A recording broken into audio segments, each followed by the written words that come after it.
Padre de misericordia, que creaste todas las cosas.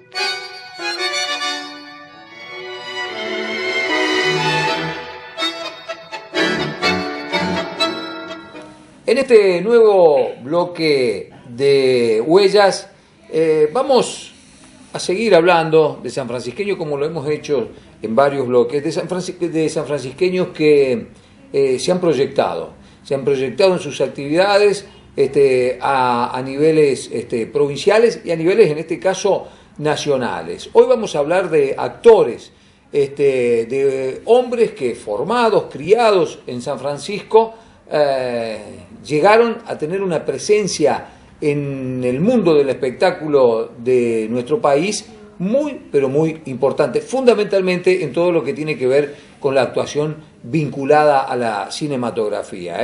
Arturo nos va a presentar, nos va a hacer conocer a estas dos figuras relevantes, ¿no? Arturo, actores sanfrancisqueños que se proyectan y que logran cosas muy relevantes Claro, a nivel nacional. efectivamente. ¿De quiénes estamos hablando? Estamos hablando, en principio vamos a hablar de Carlos Escobares. Sí, señor.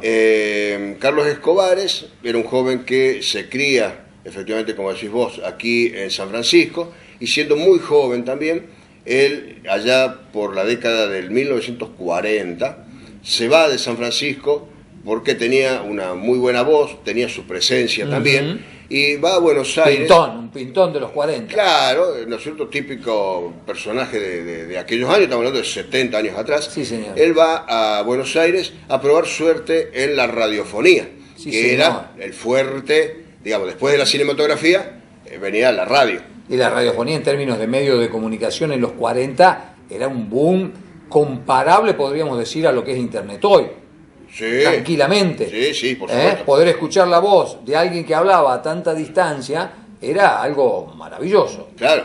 Entonces, dentro de en la radiofonía, lo más escuchado así en el interior, en algunos lugares, eran los radioteatros. Claro.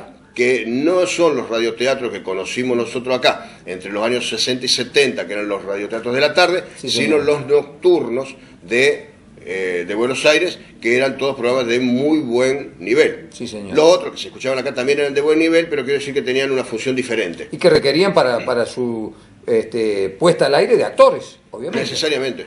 Aunque Necesariamente.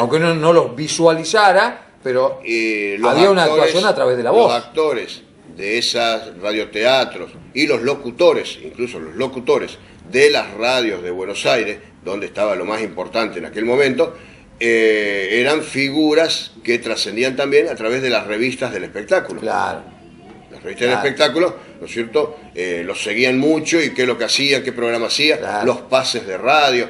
Lo que ocurre hoy con los artistas de la televisión pasaba ya hace tantos años atrás con los personajes, Los personajes de las radios. De las radios. Eran los famosos. Eran famosos.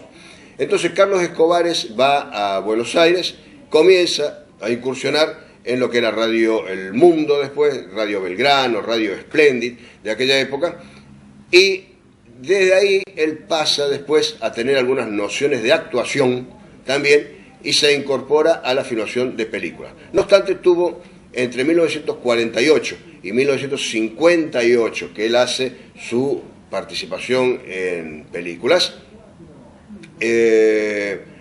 No muchas época películas. de oro del cine argentino. Sí, por supuesto. Sí, incluso en las películas que trabajó eso fueron importantes. Él hizo nada más que 6 películas en 10 años. La más importante de todas fue la que se estrena en 1952 y el estreno provincial se hace acá en el Cine Rex de San Francisco, porque él era de San Francisco. Se llamaba Las aguas bajan turbias, Claro. dirigida por Hugo del Carril. Peliculón. Claro, una película muy importante para la época y muy importante por lo que se interpretaba en la película y por quienes la hicieron. Hay que tener en cuenta, en el año 1952 estábamos en el pináculo del peronismo. Sí, señor. Hugo del Carril, Hugo del Carril era una gran figura un del ícono peronismo, claro, el que cantó oficialmente la marcha peronista, y en la película Las aguas bajan turbia interpreta precisamente a unos obreros mensú, obreros de los yerbatales, en las provincias del norte, en la República Argentina, que pelean contra lo que se consideraron las injusticias que se cometían en esos lugares. Claro, claro. Y él proponía en un contenido bien social. social, y además él proponía en la película, ¿no es cierto?, que en el personaje de él también, la agremiación, que era algo que el peronismo promovía permanentemente. Si bien ya para el año 52 ya el había sindicalismo era, sí, ya era fuerte. El sindicalismo era muy fuerte. Perón en la Secretaría de Trabajo, ya en el 43, generó las condiciones legales para que se haga. Pero con la llegada de Perón en el 46 al gobierno, el sindicalismo, ¿no es cierto?, se hace fuertísimo. No obstante, la película viene a ratificar esos conceptos que llevaba adelante el peronismo de entonces. Y en esta película a Carlos Escobares le corresponde precisamente un rol de antagónico a Hugo del Carril, interpretando a un indio, ¿no es cierto?, ellos le decían el indio en la película, que era como el capanga, el capataz, y el nombre del indio era Luzardo. Pero no Luzardo con Luzardo. Luzardo con Z. Era o sea, el personaje del indio Luzardo, que es muy trascendente, muy importante dentro de la película, lo interpreta Carlos Escobar. Un sanfrancisqueño. Un sanfrancisqueño. Que, bueno, obviamente cuando se estrena la película después obtiene un premio en Venecia y obtiene premios a la mejor película, mejor director, y a varios actores de la película, no a Escobares, pero a varios actores de la película se los premia desde la Academia del Cine de la Argentina, que era una remake de lo que es la Academia del Cine de Estados Unidos. Pero es una película que venía muy promocionada, más teniendo en cuenta el momento político que se vivía y quienes la hicieron y quienes manejaban también la Academia del Cine. El hecho es que Escobares le pide a Hugo del Carril que cuando la película se estrene en el interior, que San Francisco sea la primera ciudad de Córdoba que la proyecta, y efectivamente Hugo del Carril accede a eso, y un día le estrena la película en Tucumán y se viene en avión desde allá, en aquella época venirse en avión para estrenar la película, se va en avión hasta Córdoba y viene después, llega acá y se lo recibe con una caravana a él, a miembros del elenco. Ya Escobares estaba en San Francisco, o sea que es todo un acontecimiento. Fue un acontecimiento de características extraordinarias. Claro, en lo artístico era muy importante. Me imagino la llegada de Hugo del Carril junto con Escobares, que tenía la connotación de ser sanfrancisqueño, a la ciudad de San Francisco en esa época, debe haber sido tremendo, comparable a la llegada de un artista de primerísimo nivel de hoy. Claro. Bien. Era grandísima figura. Bueno, eso es, entonces se hace el estreno y luego la carrera de Escobares continúa en el cine, continúa también en la radio y haciendo tipo de animaciones y presentaciones. Yo tuve oportunidad de hablar con él hará unos 10 años atrás, ya era una persona bastante mayor y me comentaba, bueno, de sus recuerdos y las cosas que él tenía y que, bueno, que ya no se sentía bien, ya era una persona de una edad bastante avanzada, pero no había vuelto a San Francisco por cuestiones familiares y de trabajo y esas cosas, y él ya estaba radicado con su esposa y sus hijos en Buenos Aires, entonces fue perdiendo el contacto con perdió el contacto con la gente de acá, que ya también era gente grande y había muerto, ¿no es cierto?, que eran sus amigos, entonces él no volvió y queda en Buenos Aires. Este es uno.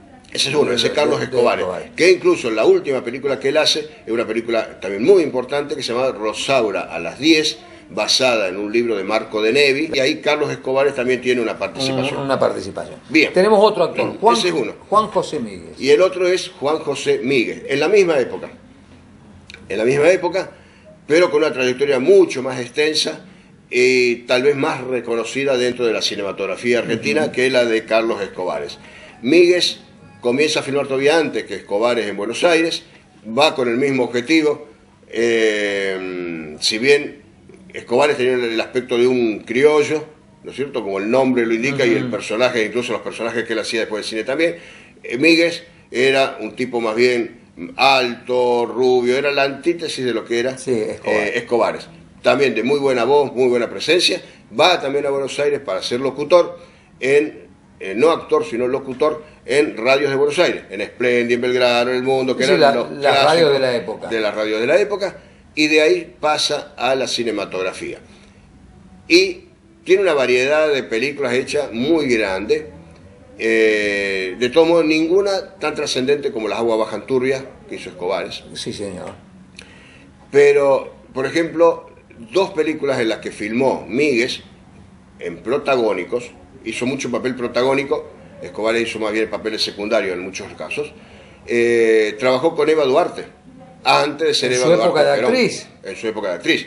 Impresionante. Trabajó en la película célebre que es La cabalgata del circo, Sí. con Libertad Lamarque.